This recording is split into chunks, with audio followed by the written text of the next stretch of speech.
to my YouTube channel. Balik lagi kita di segmen curhat kalian. Di segmen ini Mimi bakalan bacain DM-DM yang masuk ke akun TikTok Mimi, tapi nggak sempat Mimi balas dan nggak sempat Mimi bikinin kontennya di sana. Dan mau kasih tahu dulu kalau ini konten khusus dewasa, isinya semua curhatan masalah-masalah rumah tangga. Dan Mimi bukan marriage expert, bahkan Mimi gagal dalam pernikahan. Jadi semua pembahasan Mimi di sini itu sifatnya my very POV, nggak harus diikutin karena yang diikutin tetap harus kata hati kalian sendiri. Juga Mimi nggak lagi ngasih solusi mutlak untuk masalah rumah tangga teman-teman. Jadi mohon tetap difilter sesuai dengan kondisi masing-masing. Oke, kita langsung masuk ke curhatan pertama di episode kali ini ya.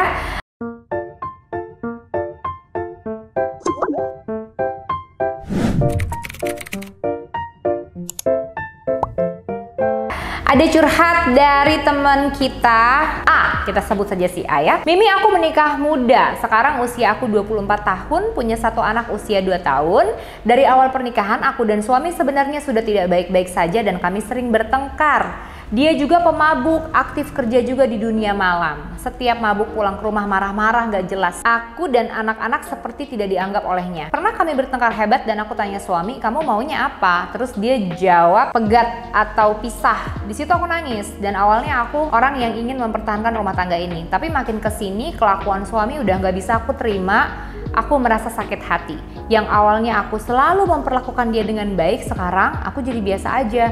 Kalau menggugat cerai bisa nggak ya, Mam? Semoga Mami berkenan membalas lewat VT. Terima kasih, Mam. Sehat selalu. Oke, ini Mimi balas lewat VT tapi di YouTube channel ya. Oke, ini kamu pertanyaannya itu seputar apakah kalau menggugat cerai bisa ya? Kalau kamu pertanyaannya ini, Mimi bukan pakar hukum ya, dan juga nggak terlalu tahu pasal-pasal rumah tangga. Jadi kalau dilihat dari sudut pandang ke sana, Mimi jujur nggak paham. Tapi sebagai orang yang pernah melalui fase itu, yang pernah melalui proses itu, setahu Mimi, apapun yang menjadi alasan kita menuntut atau menggugat cerai itu boleh-boleh aja selama semuanya bisa dibuktikan dan ya mungkin ada keinginan ya, ada niat gitu loh, baik dari yang sisi perempuan atau dari sisi istri maupun yang sisi suami. Jadi ini memang banyak banget nih teman-teman kita yang takut menggugat cerai karena takut ditolak, takut nggak bisa, takut nggak boleh, takut kalah, takut kehilangan hak asuh. Ini banyak banget. Tapi setahu Mimi, semua orang itu boleh banget melakukan gugatan cerai. Dan tentu gugatan itu nanti akan diproses melalui sidang, melalui ABC, itu mungkin nanti persidangan yang memahami ya. Tapi kan di sana ada hakim, kalau nggak salah ada jaksanya juga ya. Jadi nanti semua pertimbangan berdasarkan dari bukti-bukti yang kita berikan itulah nanti yang akan menjadi putusan akhir gitu. Jadi kalau pertanyaanmu boleh nggak sih Mi? Jawabannya sih menurut Mimi boleh-boleh aja. Nah, sebenarnya kalau teman-teman datang ke pengadilan agama gitu ya mendaftarkan perceraian, itu nanti ada kok kayak loket-loket untuk kita berkonsultasi dulu. Bahkan nanti dari sana akan ada juga pakar-pakar hukum gitu atau kayak pengacara-pengacara yang pro bono kalau nggak salah ya sebutannya. Jadi pengacara-pengacara yang free begitu untuk kita bisa melakukan konsultasi dulu gitu biar nanti tuh akan diarahin harusnya gimana gitu. Yang jelas selama alasannya ada dan keinginannya juga ada, lalu disertai dengan bukti-bukti yang kuat, baik istri maupun suami sebetulnya boleh-boleh aja menggugat cerai gitu loh. Perkara menang atau kalahnya itu semuanya berdasarkan bukti hukum pastinya ya. Nah, kalau anak kita itu usianya masih di bawah 12 tahun, kalau nggak salah ya, di bawah 12 tahun itu apapun ceritanya biasanya hak asuh anak akan jatuh ke kita, orang tuanya, ke ibu maksudnya, akan jatuh ke ibu selama anaknya di bawah usia 12 tahun. Mungkin dengan catatan mungkin ya, nomor 1 kita nggak pindah agama ya, nomor 2 terus kita mungkin nggak ada catatan kriminal, nggak ada catatan kesehatan jiwa atau kesehatan mental yang serius, terus mungkin nggak ada catatan KDRT, mungkin tidak ada catatan kesalahan perselingkuhan dan lain sebagainya, mungkin. Tapi secara logika aja, kalau kita sebetulnya menggugat cerai padahal kita yang melakukan kesalahan besar, lalu itu terbukti dan kita minta hak asuh anak, tentu akan lebih sulit gitu. Tapi pada intinya menurut Mimi, kalau memang udah ngerasa nggak cocok dan nggak kuat dalam pernikahan, sok mangga langsung datang ke pengadilan agama. Itu nanti kita tuh dalam melakukan proses perceraian itu juga bukan yang kayak ngedaftarin nih, terus kita sidang langsung ya bercerai, nggak begitu kok. Nanti di persidangan pertama itu akan dilakukan dulu namanya mediasi yang dipimpin oleh bapak atau ibu hakim gitu. Nanti kayak akan dibahas kenapa sih pada mau cerai gitu-gitu loh. Lalu nanti akan diminta dipertimbangkan dulu, itu bisa nanti ada obrolan-obrolan dulu gitu. Jadi semangat harus yakin, harus kuat. Kamu harus kuat. Kalau udah gemeteran duluan, kalau udah takut duluan, ya susah mau ngejalanin perceraian. Tapi yang lebih penting lagi utamanya adalah yakin dulu. Yakin dulu, siap dulu, kuat dulu kalau kamu emang pengen bercerai gitu ya. Jadi kalau masih ragu maju mundur maju mundur ya susah kalau kayak begitu. Pokoknya intinya buat semua perempuan, para istri yang tidak bahagia dan tersakiti dalam rumah tangga, please jangan takut untuk melakukan gugatan cerai, apalagi kalau masalahnya itu adalah KDRT berat dan tidak adanya tanggung jawab ya, baik fisik maupun mental, baik lahir batin ya. Itu kalau itu udah kayak bener-bener ada pelanggaran di sana, kamu harus berani, harus kuat, harus berani. Dan gak usah kebanyakan mikir nanti gue ditolak. Enggak seperti itu.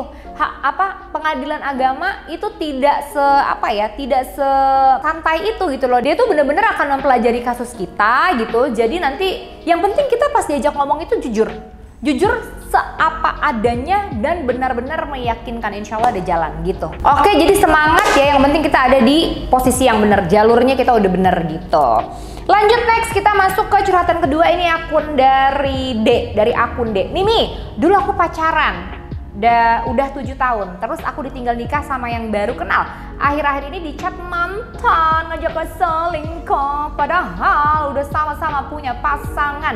Kasih kata-kata dong Mi, biar akunya nggak bego. Jangan bego, udah begitu doang. Lu jangan bego, lu jangan tolol, lu jangan dongo. Apa yang lu cari? Tapi sebenarnya gini, nafsi-nafsi sih ya, orang beda-beda gitu. Ada orang yang kayak mungkin gue butuh hiburan gitu, mungkin ada orang yang emang sengaja pengen salah jalur gitu, karena salah jalur itu membuat hidupnya semakin hidup. Ada yang modelan begitu, ada sok mangga, gue tidak menjudge gitu ya, karena sebenarnya yang udah pada menikah nih terus diam-diam di belakang pada berselingkuh deh tuh sama mantannya masing-masing, itu banyak, sayang begitu banyak gitu ya.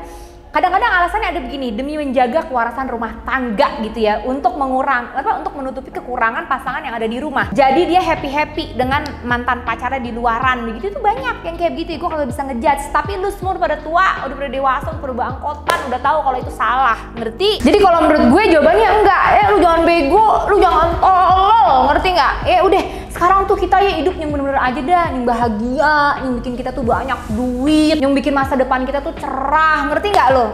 Kalau ada istilahnya amuba yang udah berhasil gitu ya dihempaskan dari dalam kehidupan lu, kenapa lu kudu pungut lagi? Gue begitu aja udah. Hidup jangan cari masalah. Lu ngerti nggak? Kita tuh hidup kagak nyari masalah nih. Hidup udah di jalan yang bener, udah lurus aja. Lagi duduk doang nih kita asik nih ngopi, makan Indomie, tiba-tiba kita ditabrak bus. Coba lu kagak ngapa-ngapain tuh. Lagi duduk ngopi ya di warung Indomie, bisa begitu, say. Apalagi lu yang hidupnya pada belok-belok, ngerti nggak? Jadi suatu hari kalau tiba-tiba lu tertimpa kesialan, jangan nyalain siapa-siapa, karena kadang-kadang dari awal lu sendiri yang demen banget hidupnya deket-deketin masalah ya.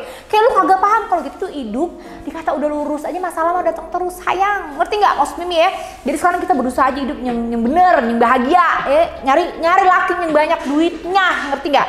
Kalau bisa single, alhamdulillah. Kalau bisa jangan suami orang. Aduh, apalagi ini mantan, say. Ngerti nggak? Mantan yang udah begituin lu gitu. Biasa, tau gak sih? Hampir semua mantan di dunia ini yang memperlakukan lu di masa lalu dengan cara yang tidak baik, padahal lu ini orang baik, orang bener, itu ujung-ujungnya pasti bakal ngajak balikan. Bukan lu doang yang begitu. Hampir semua mantan bangke di dunia ini begitu, sayang. Jangan kaget ya. Ngerti gak lu sampai sini ya? Jadi kalau lu minta kata-kata nih biar gue jangan bego, udah gue ngatain lu jangan sampai bego. Jangan sampai bego, hidup yang bener, yang lurus, nyari kebahagiaan, nyari duit yang banyak. Ngerti? Ya?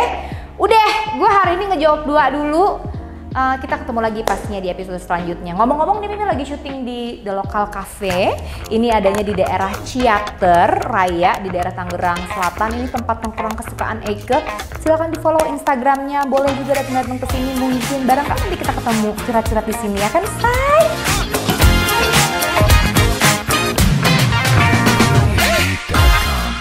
Oke deh, say, thank you so much for watching curhatan kalian. Sekali lagi Mimi juga mau ngingetin buat teman-teman yang curhatannya nggak sempet Mimi bacain atau Mimi buatin kontennya di TikTok, jangan sedih. Mimi akan bacain satu-satu terus jawabinnya di YouTube channel Mimi ya. Makanya jangan lupa subscribe dulu YouTube channel Aku biar barangkali curhatan kamu yang Aku baca ya, sayang. Oke, Mimi pamit undur diri dulu ya. Sampai ketemu lagi di curhatan kalian selanjutnya. Dadah!